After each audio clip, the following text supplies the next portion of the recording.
Assalamu alaikum wa rahmatullahi wa barakatuh. Today we are going to discuss on a great topic that reflect upon an event that offers a glimmer of hope amidst turmoil. That is the recent ceasefire between Israel and Hamas.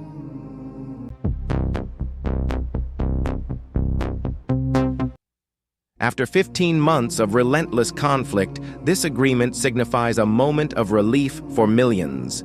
But beyond the headlines, what lessons can we, as Muslims, derive from such events?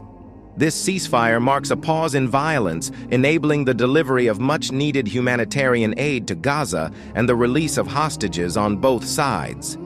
It's a reminder of how human lives are interconnected, regardless of borders or beliefs. The Quran reminds us, "And if they incline to peace, then incline to it also, and rely upon Allah. Indeed, it is He who is the hearing, the knowing." The toll of this conflict has been devastating. Innumerable lives lost, families displaced, and basic infrastructure destroyed. As Muslims, we are commanded to feel for our brothers and sisters in humanity. The Prophet Muhammad, peace be upon him, said, "The believers, in their mutual kindness, compassion, and sympathy, are like one body. When one limb suffers, the whole body responds to it with wakefulness and fever." This ceasefire is not just a diplomatic milestone. It's a chance for healing and rebuilding lives.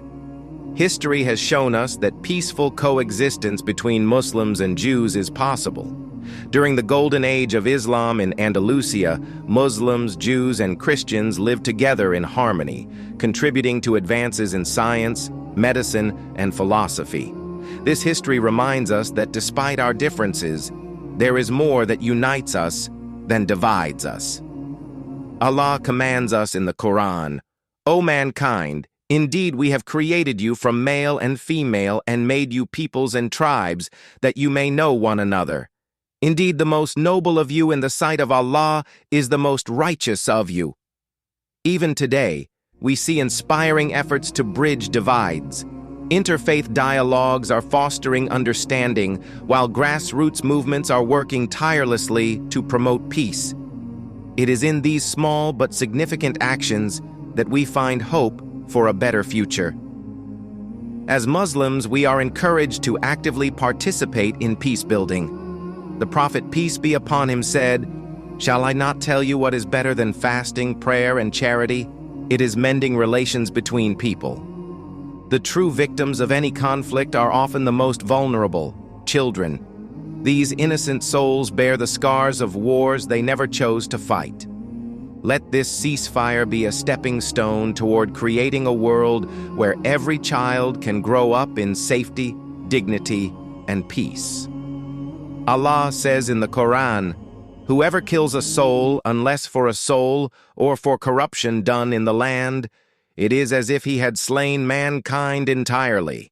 And whoever saves one, it is as if he had saved mankind entirely." Peace is not merely the absence of war, it is the presence of justice. The Treaty of Hudaybiyah, negotiated by the Prophet Muhammad, peace be upon him, stands as a timeless example of how diplomacy and patience can pave the way for greater good. This treaty, though initially seen as unfavorable by the Muslims, eventually led to the spread of Islam and lasting peace. As Allah reminds us, "And establish weight in justice, and do not make deficient the balance." As we conclude, let us pray for lasting peace, justice, and understanding in the world. May Allah guide us all to be agents of positive change and compassion. Ameen.